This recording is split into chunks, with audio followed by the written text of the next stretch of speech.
যেকোনো হামলার জন্য ইরানি কমান্ডারদের প্রস্তুত থাকার আহ্বান জানিয়ে দেশটির সেনাপ্রধান আমির হাতামি বলেছেন, প্রতিপক্ষ যদি স্থল অভিযান চালানোর চেষ্টা করে তাহলে কোনো শত্রু সেনাই যেন জীবিত না ফেরে। এদিকে ইরানে হামলা আরও জোরদার করেছে যুক্তরাষ্ট্র ও ইসরায়েল। হরমুজ প্রণালী ও এর আশেপাশের এলাকায় বাণিজ্যিক জাহাজের নিরাপত্তা নিশ্চিত করতে আজ জাতিসংঘ নিরাপত্তা পরিষদে হতে যাচ্ছে ভোটাভুটি। বিস্তারিত জাকিয়া জামান আনিকার ডেস্ক রিপোর্টে। যুক্তরাষ্ট্র ও ইসরায়েলের যৌথ হামলায় যে কোনো পরিস্থিতির জন্য ইরানি কমান্ডারদের প্রস্তুত থাকতে বলেছেন দেশটির সেনাপ্রধান। ইরানের রাষ্ট্রীয় গণমাধ্যমের উদ্ধৃতি অনুযায়ী আমির হাতামি বলেছেন, প্রতিপক্ষ যদি স্থল অভিযান চালানোর চেষ্টা করে তাহলে কোনো শত্রু সেনাই যেন জীবিত না ফেরে। এদিকে ইরানের অভ্যন্তরে হামলা অব্যাহত রেখেছে যুক্তরাষ্ট্র ও ইসরায়েল।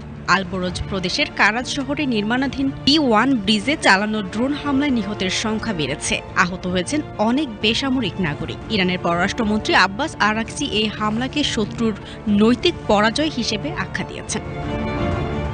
এদিকে হরমুজ প্রণালী ও এর আশেপাশের এলাকায় বাণিজ্যিক জাহাজের নিরাপত্তা নিশ্চিত করতে আজ শুক্রবার জাতিসংঘ নিরাপত্তা পরিষদে ভোটাভুটি হতে যাচ্ছে। প্রস্তাব পাশের ক্ষেত্রে উপসাগরীয় আরব দেশগুলো ও যুক্তরাষ্ট্র সমর্থন দিচ্ছে। তবে রাশিয়া ও চীনের আপত্তি কাটাতে আগের খসড়া থেকে সরাসরি সামরিক ব্যবস্থার বিষয়টি বাদ দেওয়া হয়েছে।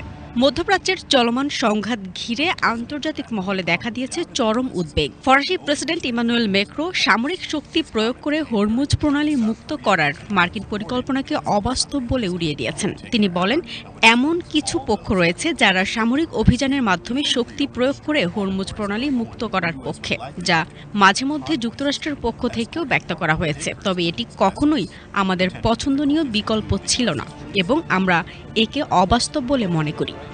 A position that has occasionally been expressed by the United States of America.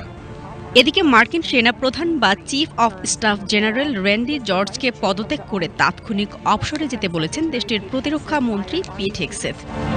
এর আগে ইরানের পার্লামেন্টের স্পিকার মোহাম্মদ বাঘের গালিবাফ জানিয়েছেন, ইসরায়েল ও যুক্তরাষ্ট্রের সঙ্গে যুদ্ধ শুরুর পর থেকে প্রায় ৭০ লাখ ইরানি দেশটির সামরিক বাহিনীতে স্বেচ্ছাসেবী হিসেবে নাম লিখিয়েছেন।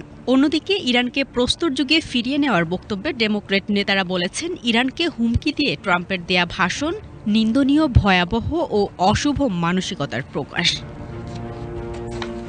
জাকিয়া জামান আনিকা, বিটিভি নিউজ।